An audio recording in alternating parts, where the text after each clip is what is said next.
Hello everyone, আসসালামুআলাইকুম। সবাই কেমন আছেন? আশা করি সবাই ভালো আছেন। আমিও ভালো আছি, আলহামদুলিল্লাহ। Welcome back to my channel. আজকে আমি প্যানকেক বানাবো, সেটা হচ্ছে কলা দিয়ে। তো আমি চিনি আর কলা এখানে নিয়েছি।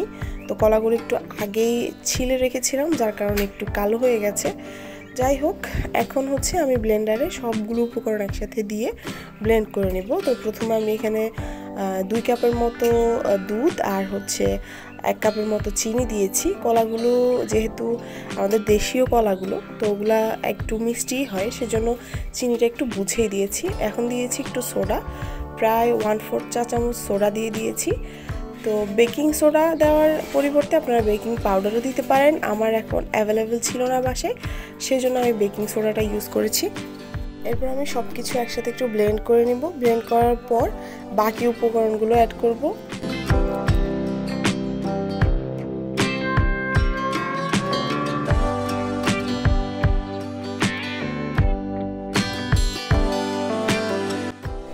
এই যে এখানে হচ্ছে সব কিছু একসাথে ব্লেন্ড হয়ে গেছে। তো এটা একটু থিক দেখা যাচ্ছে। আমি যেটা করব সেটা হচ্ছে, যদি প্রয়োজন হয় ময়দা দেওয়ার পর এখানে কিছু দুধ অ্যাড করব। তো এখন আমি এখানে দিয়ে দিচ্ছি ডিম। আমি এখানে 2টা ডিম ইউজ করব।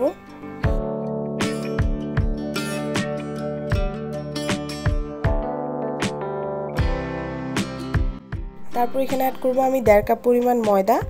তো এখন ময়দাটা ব্লেন্ড করতে গেলে এটা আরেকটু ঠিক হয়ে যাবে, যার কারণে আমি হচ্ছে আরও 1 কাপ দুধ এখানে অ্যাড করছি। সাথে অ্যাড করে দেব 1/4 কাপ সয়াবিন তেল। আপনারা চাইলে বাটারটাও ইউজ করতে পারেন। তো আমি এখন হচ্ছে দিয়ে সব কিছু একসাথে দিয়ে এরপর হচ্ছে আমি ব্লেন্ড করে নিচ্ছি। ব্লেন্ড করার পর আপনাদের দেখিয়ে দিচ্ছি এটার থিকনেসটা ঠিক কীরকম হবে।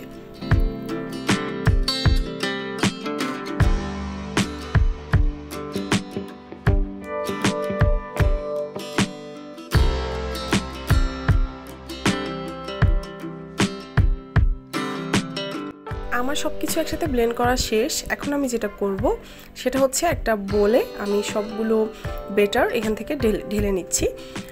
এই বোলটাতে ঢেলে নিচ্ছি। এখানে হচ্ছে আমি কলাটা নিয়েছিলাম, তো সেই বোলটাতে ঢেলে নিচ্ছি। আসলে এটা একটা একদম সিম্পল ঘরোয়া টাইপের ভিডিও। তো এখন হচ্ছে আমি এটার থিকনেসটা আপনাদের একটু দেখিয়ে দিচ্ছি। ঠিক এরকম থিকনেসের হবে।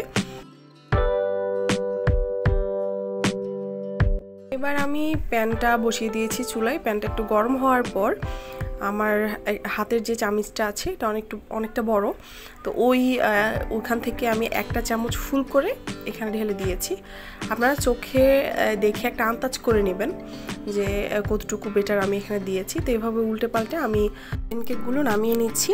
বিকেলের নাস্তা হিসেবে এটা অনেক পুষ্টিকর একটা খাবার। আশা করি আজকের ভিডিওটা আপনাদের ভালো লেগেছে।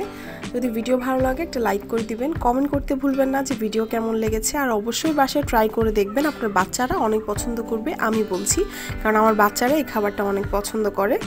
তো যাই হোক, আমার চ্যানেলটা সাবস্ক্রাইব করে রাখবেন নতুন নতুন ভিডিওর জন্য। আল্লাহ হাফেজ। Thanks for watching.